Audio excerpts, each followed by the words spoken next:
In this video, we shall explore what Henry George has to say about private property and public revenue.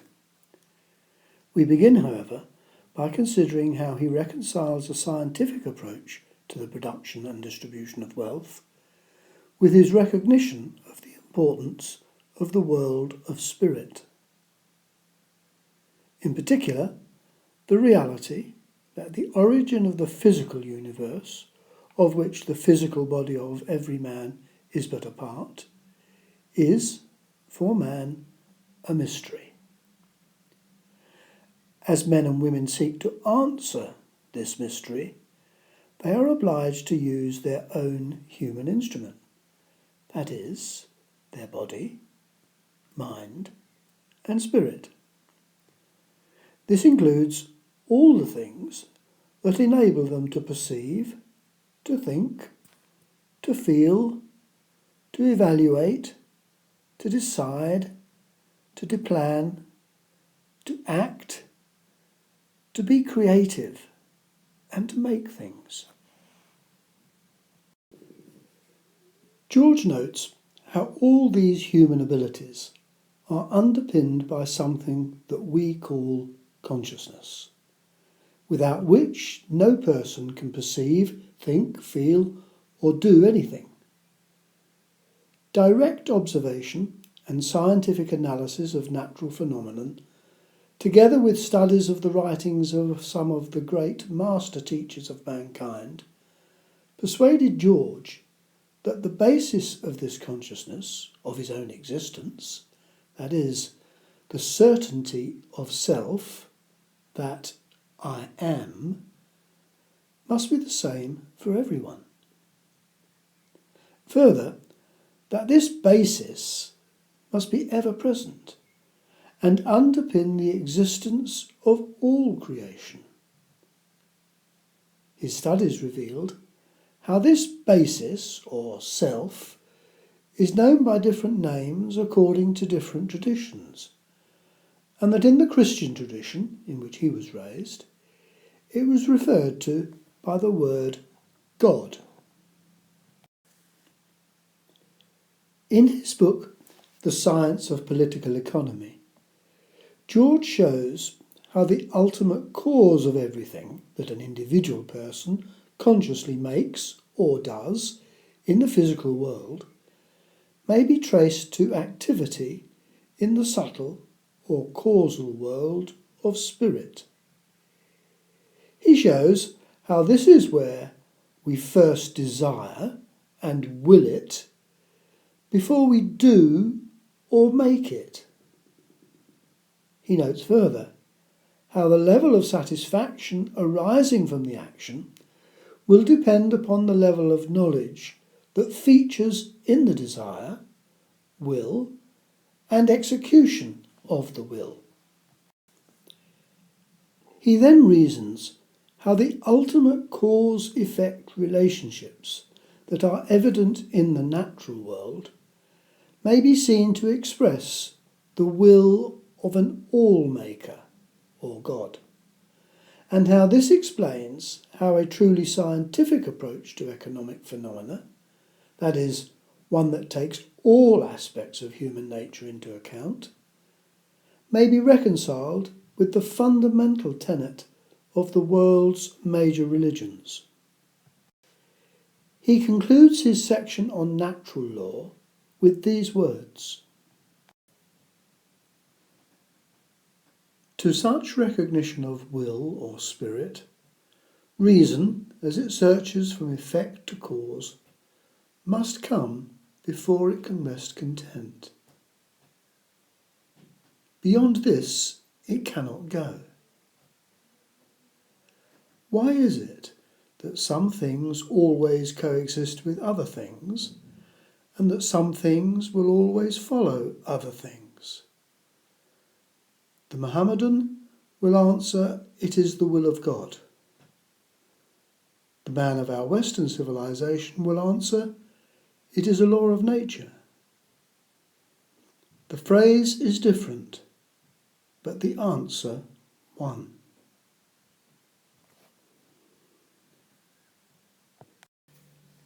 In this section of our video, we shall explore another aspect of Henry George's wisdom, as he writes an open letter to Pope Leo XIII in response to the Pope's encyclical letter of 1891, Rerum Novarum, the condition of labour. In it, George considers the moral issue that lies at the heart of the production and distribution of wealth in society today, that is, the natural basis of private property.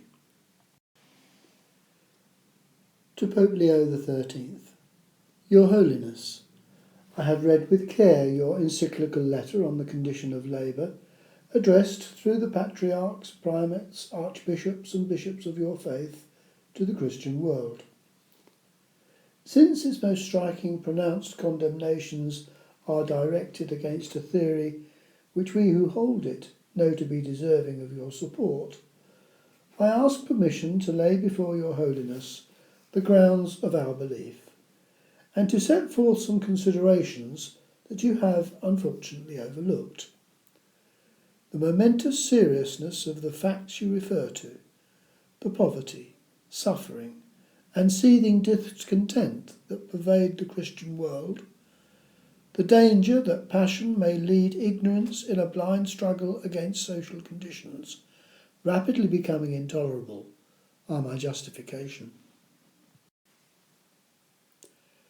Our postulates are all stated or implied in your encyclical. They are the primary perceptions of human reason, the fundamental teachings of the Christian faith.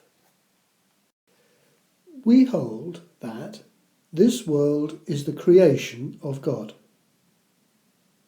The men brought into it for the brief period of their earthly lives are the equal creatures of his bounty, the equal subjects of his provident care.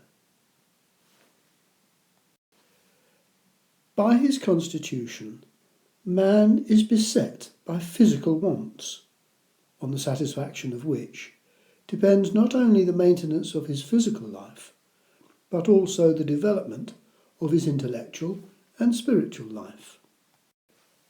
God has made the satisfaction of these wants dependent on man's own exertions, giving him the power and laying on him the injunction to labour, a power that of itself raises him far above the brute, since we may reverently say that it enables him to become, as it were, a helper in the creative work. God has not put on man the task of making bricks without straw. With the need for labour and the power to labour, he has also given to man the material for labour. This material is land. Man physically being a land animal, who can live only on and from land, and can use other elements such as air, sunshine and water only by the use of land. Being equal creatures of the Creator, equally entitled under his providence to live their lives and satisfy their needs, men are equally entitled to the use of land, and any adjustment that denies this equal use of land is morally wrong. As to the right of ownership, we hold that, being created individuals, with individual wants and powers, men are individually entitled, subject of course to the moral obligations that arise from such relations as that of the family, to the use of their own powers and the enjoyment of the results. There thus arises, anterior to human law, and deriving its validity from the law of God, a right of private ownership in things produced by labour, a right that the possessor may transfer, but of which to deprive him without his will is theft. This right of property, originating in the right of the individual to himself, is the only full and complete right of property. It attaches to things produced by labour, but cannot attach to things created by God. Thus, if a man take a fish from the ocean, he acquires a right of property in that fish, which exclusive right he may transfer by sale or gift. But he cannot obtain a similar right of property in the ocean, so that he may sell it, or give it, or forbid others to use it. Or if he set up a windmill, he acquires a right of property in the things such use of wind enables him to produce. But he cannot claim a right of property in the wind itself, so that he may sell it, or forbid others to use it. Or, if he cultivates grain, he acquires a right of property in the grain his labour brings forth, but he cannot obtain a similar right of property in the sun which ripened it, or the soil on which it grew. For these things are of the continuing gifts of God to all generations of men, which all may use, but none may claim as his alone. To attach to things created by God the same right of private ownership that justly attaches to things produced by labour is to impair and deny the true rights of property. For a man who out of the proceeds of his labour is obliged to pay another man for the use of ocean or air or sunshine or soil, all of which are to men involved in the single term land, is in this deprived of his rightful property and thus robbed. As to the use of land, we hold that, while the right of ownership that justly attaches to things produced by labour cannot attach to land, there may attach to land a right of possession. As Your Holiness says, God has not granted the earth to mankind in general, in the sense that all without distinction can deal with it as they please, and regulations, necessary for its best use, may be fixed by human laws. But such regulations must conform to the moral law, must secure to all equal participation in the advantages of God's general bounty. The principle is the same as where a human father leaves property equally to a number of children. Some of the things thus left may be incapable of common use or of specific division. Such things may properly be assigned to some of the children, but only under condition that the equality of benefit among them all be preserved.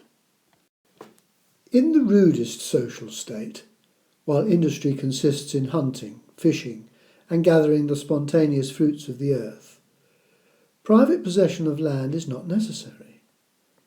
But as men begin to cultivate the ground and expend their labour in permanent works, private possession of the land on which labour is thus expended is needed to secure the right of property in the products of labour. For who would sow, if not assured of the exclusive possession needed to enable him to reap? Who would attach costly works to the soil without such exclusive possession of the soil as would enable him to secure the benefit? This right of private possession in things created by God is, however, very different from the right of private ownership in things produced by labour. The one is limited, the other unlimited, save in cases when the dictate of self-preservation terminates all other rights. The purpose of the one, the exclusive possession of land, is merely to secure the other, the exclusive ownership of the products of labour. And it can never rightfully be carried so far as to impair or deny this. While any one may hold exclusive possession of land so far as it does not interfere with the equal rights of others, he can rightfully hold it no further. Thus Cain and Abel, were there only two men on earth, might by agreement divide the earth between them. Under this compact, each might claim exclusive right to his share as against the other.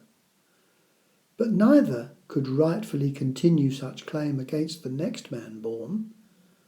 For, since no one comes into the world without God's permission, his presence attests his equal right to the use of God's bounty.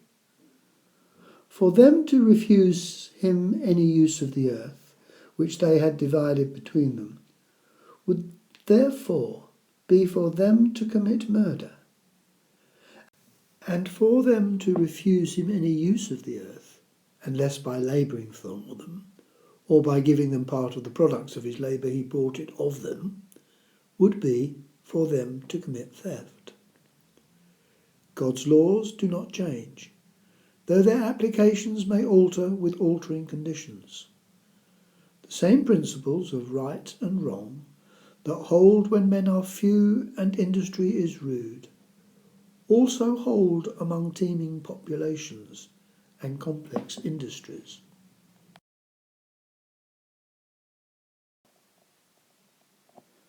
The key conclusion to be drawn from George's letter to the Pope is that the products of human exertion, that is labour applied to and on land, including agriculture, industry, commerce and the arts, are the only natural forms of private property. All other forms of property are artificial, arising from man-made social arrangements. He goes on to conclude that these social arrangements invariably confer privilege, and where such a privilege has an economic value, the question arises, to whom is that value due? In considering the land question, George has identified the most widespread example of such a privilege, that is, that involved when an individual is granted secure tenure and exclusive possession of a particular portion of land that others in the community would also like to possess. George's proposition is that this value cannot be due to the possessor and must thus be due to the society that grants, respects, and protects the privilege. It then provides a natural basis for raising of public revenue that does not involve the theft of any natural form of private property.